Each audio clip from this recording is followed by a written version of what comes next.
बिस्मिल्लाहिर्रहमानिर्रहीम। पाकिस्तान और दुनिया भर में उर्दू समझने और बोलने वालों को आगा शेख सरवर का सलाम। पाकिस्तान का मेन स्ट्रीम मीडिया कितना वेला तरीन और कितना फारिग है, ये तमाम चीजें आपको बताएंगे कि एक झूठे प्रोपेगेंडे को किस तरह से आज नेशनल मीडिया पर 5-5 घंटे की कवरेज मिली। आज आपको तमाम चीजों से आगाह करेंगे। नूरीन खानम के खिलाफ चलने वाला ये प्रोपेगेंडा इस वीडियो में आपको एक्सपोज करेंगे और आखिरी रूह तक भी इसकी निकाल के रख देंगे। शहजाद अकबर और आदिल राजा के घर पर हमले के केसेस जो हैं बरतानिया में लग चुके हैं और इसकी क्या तफसीलात आई हैं, तमाम तर चीजें आपके सामने रखेंगे। आपको बताएंगे कि लॉयर मूवमेंट का आगाज हो चुका है और ये लॉयर मूवमेंट जो है कब कहां पर चलेगी, किस तरह से आगाज होगा और क्या चीजें होने जा रही हैं, तमाम तर सूरत हाल से आपको आगाह करेंगे। अलीमा खान अब दोबारा से केपीके के अंदर प्रोटेस्ट करने के लिए जा रही हैं। किस जगह पे यह प्रोटेस्ट होने जा रहा है और अब क्या सूरत हाल बनेगी, तमाम तर सूरत हाल से आपको आगाह करेंगे। लेकिन सबसे पहले चलते हैं हमारे वेले तरी और एस्टैब्लिशमेंट की जो लॉन्डी बना हुआ है, यानी कि हमारा मेन स्ट्रीम मीडिया, उसकी तरफ देखें। 5-5 6-6 घंटे एक सुर्खी चलाएगी। कल हमने आपको बताया कि एक इंटरव्यू शाया होता है नौरीन खानम साहिबा का और उसके ऊपर बाकायदा तौर पर प्रोपेगेंडा किया जाता है। लेकिन मुझे यह नहीं पता था कि मेन स्ट्रीम मीडिया भी इसी प्रोपेगेंडे को बार बार बताएगा। अब मेन स्ट्रीम मीडिया में जियो और एयरवे जैसे जो मोतबर इदारे माने जाते थे, उन्होंने सुर्खियां लगाई बगैर तहकीक किए, बगैर जाने। यहां पर जरूरी तो यह था कि नौरीन खानम से मौकिफ जाना जाता, उनको कॉल की जाती, उनको पूछा जाता कि क्या आपका यही मौकिफ है, आपके पास कोई इंफॉर्मेशन आए और आपने उसके ऊपर कोई इल्जाम आयद हो रहा हो उस इंफॉर्मेशन में, तो आप उसे कंफर्म कर लें। अगर आपके पास राब्ता है, चाहे वो मरियम नवाज हो, चाहे वो नौरीन खानम हो, चाहे वो नवाज शरीफ हो, जो मर्जी हो, आपको अगर उससे राब्ता है तो आप पहले उससे कंफर्मेशन करें। मैंने नौरीन खानम को कॉल की, मैंने उनसे पूछा कि मैम ये क्या मामला था। तो मैं आपको सारा मामला बताता हूं कि दर हकीकत ये ब्रॉडकास्ट क्या था, ये किस तरह से प्रोपेगेंडा किया गया था और क्या जिसके अंदर चीजें थी। लेकिन मेन स्ट्रीम मीडिया को गवारा नहीं था, ये जर्नलिज्म के बेसिक एथिक्स की बात करते हैं, ये नौरीन खानम से पूछ लेते। कोई राब्ता नहीं किया गया, बल्कि 6-6 7-7 घंटे जो था ना, इस पूरी न्यूज को चलाया गया। और सिर्फ ये 1-2 चैनल्स पे नहीं, बल्कि पाकिस्तान के 15 से 16 मोतबर चैनल्स पे चला है। मतलब एयर वाई, जियो, दुनिया न्यूज और इस तरह के मोतबर जो चैनल्स थे, वहां पर प्राइम टाइम चैनल्स पे ये चलाया गया। अब इसमें मैं आपको हकायक बता देता हूं। देखिए, ये जो पॉडकास्ट है ये तकरीबन 3 महीने पुराना है। मार्का हक के ऊपर जो जर्नलिस्ट साहब थे, ये बड़े अच्छे दोस्त हैं, बहलीम साहब इनका नाम है, एहतशाम बहलीम साहब, और मैं इनको जानता भी हूँ पर्सनली तौर पर। अब ये इस्तेमाल हो गए, मैंने कल भी आपको बोला था कि मुझे नहीं पता ये इस्तेमाल हुए या इन्होंने वायरल होने के लिए चीज़ें की हैं। खैर, मेरा उनसे रब्ता नहीं हो सका, लेकिन एहतशाम बहलीम साहब 3 महीने पुराना ये पॉडकास्ट करते हैं और ये जो पॉडकास्ट होता है वो कहीं पर भी नशर नहीं होता। मतलब 3 महीने इसको छुपा के रखा जाता है और फिर उसके बाद इस पॉडकास्ट की सिर्फ इस क्लिप को शाया किया जाता है। अब मोहतरम नाज़रीन किराम, अब ये सवाल ये निशान बनता है कि एक ऐसा पॉडकास्ट जो 3 महीने पुराना है, जिसके ऊपर इतने कट्स लगाए गए, उसके ऊपर नौरीन खान का मौक़िफ़ क्या था। नौरीन खान ने कहा कि जब ये साहब मेरे पास आए तो इन्होंने पॉडकास्ट शुरू होने से पहले ये बातचीत मुझसे कर रहे थे और कुछ ऐसी चीजें मुझसे पूछी उन्होंने, जिसपे मैंने उनको जवाब दिया। अब देखें, एक चीज आप समझ लीजिए, मैंने कल भी आपको इस बारे में बताया था कि जो नौरीन खानम साहिबा है, ये जरा समझ लीजिए कि वो कौन है। इसी मोहतरमा का जो भाई है वो इस वक्त अडयाला जेल में 9 महीने से आइसोलेशन में है। इनका जो बेटा है वो इस वक्त मिलिट्री कोर्ट के अंदर है और हम जानते हैं कि किन्होंने डाला हुआ है। अब इनके दिल के अंदर उन लोगों के लिए कोई नरमी तो होगी नहीं और ये नेचुरल चीज है जो नौरीन खानम साहिबा ने बोली थी। अब नौरीन खानम साहिबा से जब मैंने पूछा कि आपका मौकिफ यह है कि हिंदुस्तान वाकई अच्छा काम कर रहा है, तो उन्होंने वाजे कहा कि बिल्कुल नहीं, हम तो बल्कि ये मौकिफ रखते हैं कि जो नरेंद्र मोदी है, जो नेतन्याहू है, ये तमाम वो ताकतें हैं जो हमारी दुश्मन है और हमें इससे जद्दोजहद करना है, लड़ना है, फाइट करना है। हम तो ये मौकिफ रखते हैं कि अगर पाकिस्तान आर्मी कोई काम कर रही है तो फिर उसको प्रॉपर्ली हल की तरफ लेके जो है, हमारी जंग होती है पानी के ऊपर, उन्होंने मसले को डिस्कस किया। हमारी कोशिश रहेगी कि नौरीन खानम का इस पे मौकिफ हम जाने कि उनका मौकिफ क्या है। बहरहाल ये जो पॉडकास्ट था, इसके ऊपर ये गैर रवायती गुफ्तगू हो रही थी। मतलब कि उन्होंने उनसे पूछा गया, नौरीन खानम से पूछा कि क्या आप ये जो वीडियो है इसको आप शाया तो नहीं करेंगे। तो नौरीन खानम को यकीन दिलाया गया कि मोहतरमा हम इस वीडियो को जो है शाया बिल्कुल भी नहीं करेंगे। नौरीन खानम कहती हैं कि ठीक है, अगर आप इसको शाया नहीं करेंगे तो ठीक है, बाकी आप चलवा दें। लेकिन स्पेसिफिकली पूरा का पूरा पॉडकास्ट नहीं चलाया जाता और इसी जो है क्लिप को चलाया जाता है, जिसके अंदर इतने कट्स लगे हुए हैं। तो आप ये समझ लीजिए कि प्रोपेगेंडा किस तरह से हो रहा है। सिर्फ इसलिए मैंने आपको बताया था, खबर थी मेरी ये, कि नौरीन खानम पंजाब में मोबिलाइज होने के लिए जा रही है। अब नौरीन खानम का ये अफोर्ड ही नहीं कर सकते कि वो पंजाब में निकले और लगल के लोगों को मोबिलाइज करें। अब ये जो वीडियो चलवाई गई इसका मकसद क्या है, मैं आपको सिंपल बता देता हूं। नौरीन खानम जब भी बाहर निकलेंगी, पंजाब में एहतजाज करेंगी, तो इसी स्पेसिफिक वीडियो के ऊपर उन पर एफआईआर दर्ज करवा ली जाएगी मुल्क दुश्मनी में, और फिर उनको गिरफ्तार किया जाएगा। ये एक पूरी स्ट्रेटेजी होती है। आप जरा समझिए कि क्यों इन एस्टैब्लिशमेंट के टाउटों के पट्टे खोले गए कि चिपड़ चढ़ जाओ जी, दौड़ जाओ। क्यों खोले गए भाई? इसी वजह से कि इनके ऊपर आने वाले दिनों में एक एफआईआर करवाई जाएगी अगर ये पंजाब के लिए मोबिलाइजेशन के लिए निकलती हैं। तो ये मोहतरम, ये पूरी की पूरी स्ट्रैटेजी थी। मैं आपको बता दूं कि सारा का सारा एक ड्रामा हो रहा है, और अगर नौरीन खानम का मौकिफ जाना जाए तो वो बिल्कुल ऐसा नहीं है। आगे चलेंगे तो लॉयर मूवमेंट्स का आगाज हो चुका है। का एलामिया जाहिर किया है कि हम लोग जो है, ये जो अभी कोर्ट्स की छुट्टियां हैं, उसके बाद हम लोग इस मूवमेंट का आगाज करेंगे और हम जो है तमाम जगहों पर एहतजाज करेंगे, कोर्ट्स का बाइकआउट करेंगे। जो इस वक्त हालात बन चुके हैं, ये हालात इस तरह से कि हम लोग आपको बता ही नहीं सकते। मतलब कि इतना ज्यादा जो बदतरीन निजाम है वो आज तक कभी आया ही नहीं है। मतलब मुशर्रफ से ज्यादा डिक्टेटरशिप अब यहां पर हो चुकी है। इसके ऊपर टाउट बड़े चीख रहे। मतलब कि एक वकला ने जब तहरीक का अनाउंस किया तो अंसार अब्बासी जैसे वो लोग जो अपने आप को किसी वक्त में इनकलाबी जाहिर करते थे, आज उनकी चीखें निकल चुकी हैं। तो इस कौम को माफ करें इस दूसरी वकला तहरीक से। अभी पहले वाले के जो नताइज है वो हम भुगत रहे हैं। तो इस कौम को माफ करें इस दूसरी वकला तहरीक से। अभी पहले वाले के जो नताइज है वो हम भुगत रहे हैं। अब अंसार अब्बासी जैसे जो टाउट हैं वो इस वकला तहरीक पे बातें कर रहे हैं, पहले भी बड़ा नुकसान हुआ है, अब भी करेंगे। भाई ये बचा क्या है? अदालतें अपनी वक़्त इतने सालों में खो चुकी हैं, और अब आप ये बात करते हैं कि जी नहीं, अदालतों ने जो है ना वो बड़ा नुकसान झेला है इन्हीं वकला तहरीक से होती है। ये सारे के सारे जो है ना, ये सिर्फ भानमती का कुम्बा है। मैंने आपको पहले भी बताया था, इनको जो लिखा पढ़ा मिल जाता है वो बोलते हैं, इनकी खुद कोई अकल नहीं है।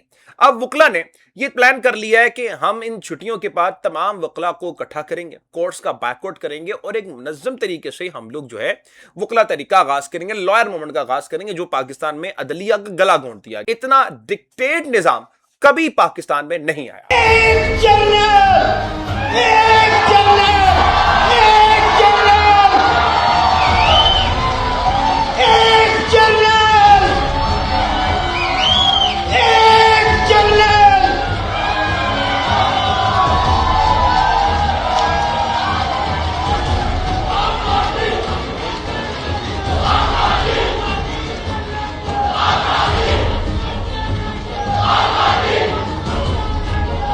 जो 22 करोड़ आवाम के ऊपर एक जनरल 22 करोड़ आवाम के ऊपर हावी है, भारी है।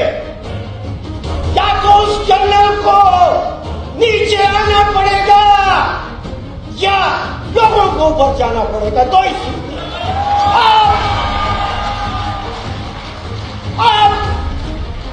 अब बराबरी होगी, अब बराबरी होगी, बिल्कुल ऐसे बराबरी होगी। जनरल और पाकिस्तान के एक शहरी में कोई फर्क नहीं। नाहली नादानी हो जाए,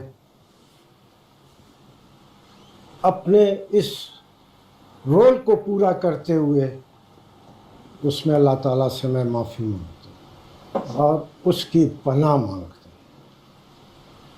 हूँ। जनाब हामिद खान साहब, ज़ुबैरी साहब, तौफीक आसिफ साहब से बैरिस्टर सलाउद्दीन साहब, ज़ियाद साहब, वली साहब, ज़ियाद राजा, हफीज़ अमान साहब, बाबर मुर्तज़ा साबिर, रियासत रज़ा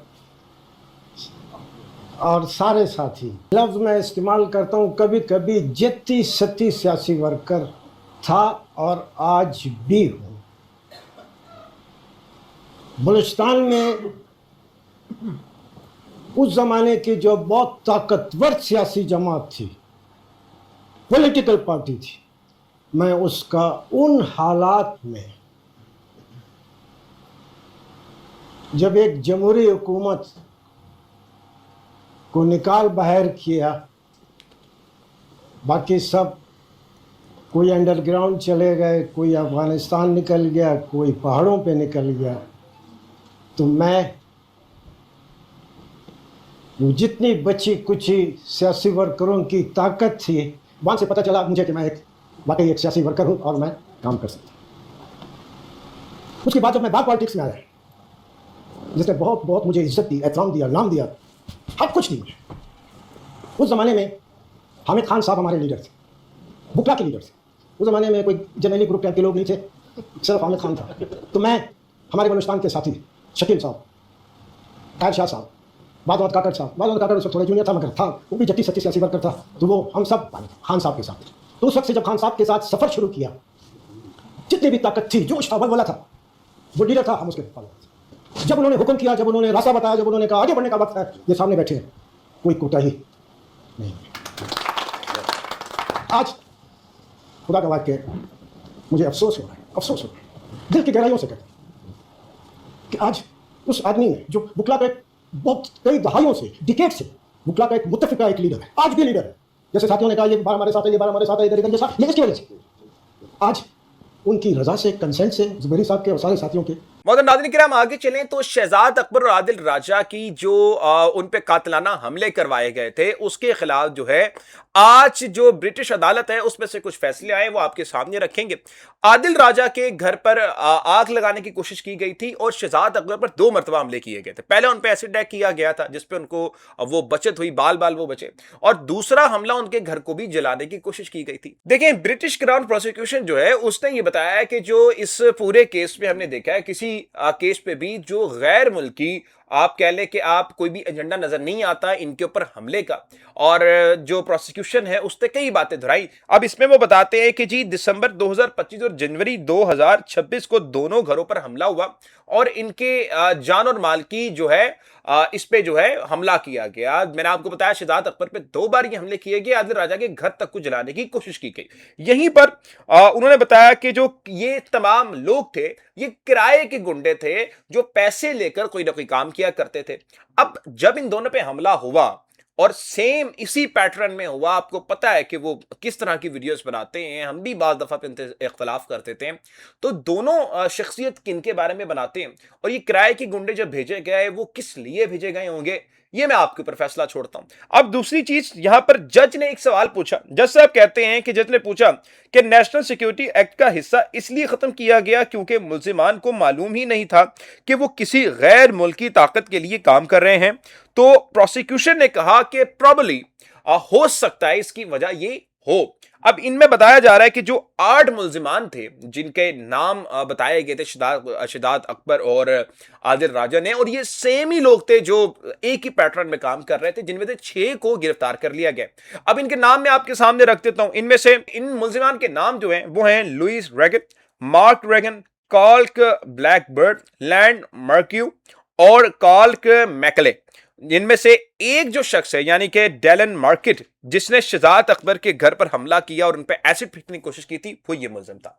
अब बताया जा रहा है कि इन मुल्जिम के खिलाफ केस चलाया जाएगा और उनसे शवाहिद इकट्ठे किए जाएंगे, उस पर कई तरह चीजें जो है वो नजर आ सकती हैं और फिर पाकिस्तान के लिए मसला हो सकता है। अब पाकिस्तान के लिए इसमें बताया जा रहा है कि जो शहजाद अकबर और आदिल राजा साहब का इल्जाम है इसके ऊपर कि ये जितनी भी कार्रवाई कराई गई है ये पाकिस्तान की तरफ से उनके ऊपर करवाई गई है। अब इसके ऊपर उनका ये मौकिफ है, लेकिन अदालत ने यह बात की है कि इसके ऊपर अभी तक कोई ऐसे शवाहिद मौजूद नहीं मिले हैं। देखें, दोनों ही जो मुद्दे हैं यानी कि शहजाद अकबर और आदिल राजा अभी तक काम कर रहे हैं, इसके बावजूद इनको पाकिस्तान वापस लाने के लिए ब्रिटिश पे प्रेशर बनाया जा रहा है और यह कहा जा रहा है कि इन दोनों को आप दे दें और इसकी जगह पर हमें गलाजत का ढेर पकड़ा दें, जो भी आप लेना चाहते हैं हम आपको लेने के लिए तैयार है, बस आप इन दोनों को दे दीजिए हमें। तो ये इस वक्त मोहतरम पूरे मामलात हो रहे हैं और वह गलाजत का ढेर एक बच्चों से जिनसी ज्यादती का आदमी है, जिसको कहा जा रहा है कि जी ठीक है हम लोग इसके ऊपर कॉम्प्रोमाइज कर लेंगे, लेकिन वहीं शहजाद अकबर और आदिल राजा को जो है बस लाना है इन्होंने किसी भी तरह पाकिस्तान में और इधर पर उनके ऊपर FIR करवानी है। तो इसलिए सारा का सारा ये गेम किया जा रहा है, लेकिन अभी तक इस जो ब्रिटिश अदालतें हैं उन्होंने जो है इस तरह की कोई भी कार्रवाई करने के लिए पाकिस्तान को कोई भी लूप होल नहीं दिया है। आगे चले मोहतरम, अलीमा खान साहिबा जो है वो सवाड़ी चौक KPK में दोबारा से स्ट्रीट मूवमेंट करने के लिए जा रही हैं। मैंने आपको खबर दी थी और मैंने आपको ये अपना तजिया पेश किया था, याद रहे आपको। सबसे पहले मैंने आपको कहा था कि तीनों बहनें अपना काम डिवाइड कर चुकी हैं। अलीमा खान जो है वो KPK में स्ट्रीट मूवमेंट करेंगी, जबकि हमारी बात सही साबित हुई। अब ये दूसरी स्ट्रीट मूवमेंट अलीमा खान करने जा रही है। वहीं नौरीन खानम के ऊपर अब ये जो FIR करवाई गई है झूठी और इसके ऊपर पूरा प्रोपेगेंडा करवाया गया, इस बात की दलील है कि अलीमा खान नौरीन खान ने अपने काम डिवाइड कर लिए थे। नौरीन खान पंजाब में करने वाली थी, जिनकी वजह से उन पर प्रोपेगेंडा चलाया गया पंजाब के अंदर, पूरी मेन स्ट्रीम मीडिया उनके पीछे पड़ गई। वहीं डॉक्टर उस्मा जो है वो अब जाया करेंगी पटियाला जेल में, वहां पे अपने भाई के हकूक की बात करा करेंगी। तीनों बहनों ने अपना काम डिसाइड करेंगी, जिनमें से अलीमा खान साहिबा जो है अब उन्होंने कहा है कि जी अब हम दोबारा से केपीके में स्ट्रीट मूवमेंट का आगाज करेंगे। कल के दिन पर आपको सरप्राइज मिलेगा, आवाम का एक कह लें कि आप इनकलाब आप देखेंगे और हम भी आपको लाइव रिपोर्ट करेंगे। इंशाल्लाह हमारी कोशिश रहेगी कि हम केपीके से आपको लाइव रिपोर्ट करें और आपको एक एक मंजर जो है वो आपको दिखाएं। लेकिन मोहतरम नाज़रीन किराम, एक सवालिया निशान अभी भी बना हुआ है कि पाकिस्तान की जो मौजूदा क़यादत है वो इस वक्त कहां पर है, वो कहीं पर नजर नहीं आती, वो इस वक्त कहीं पर भी बात नहीं करती। देखें, सबसे बड़ा सवालिया निशान सुहेल अफरीदी साहब पर बनता है। मतलब कि उन्होंने केपीके के अंदर कई सहाफियों को बुलाया, और मैं इस पर तनकीद नहीं करता, जाना भी चाहिए, सहाफियों को जाके देखना चाहिए। लेकिन हमारा सवाल यहां पर बनता है, जो आपका काम था, जिसके लिए इमरान खान आपको लेकर आए थे, आप वो क्या कर रहे हैं? मतलब वो कंटेनर कहां गया आजादी और मौत का, जिसके ऊपर चढ़ चढ़ के आप दिखाते थे? जंग पड़ गया, उसको खत्म हो गया वो कंटेनर। यहां पर इमरान खान की जिंदगी स्टेक पर है, यहां पर उनकी बहनों पर रोजाना प्रोपेगेंडे चलाए जाते हैं, उनको गैर कह लें कि आप मुतनाजा बनाया जाता है, लेकिन यहां पर आप जो है एक दिन भी आप नहीं निकलते। तो मोहतरम ये सवालिया निशान है, हम आपको बताते रहेंगे इस वक्त सूरत हाल क्या बनी हुई है। अभी तक के लिए इतना ही, इजाजत दीजिएगा, मिलते हैं अगली वीडियो में। पाकिस्तान जिंदाबाद, पाकिस्तान पा इंतबाह।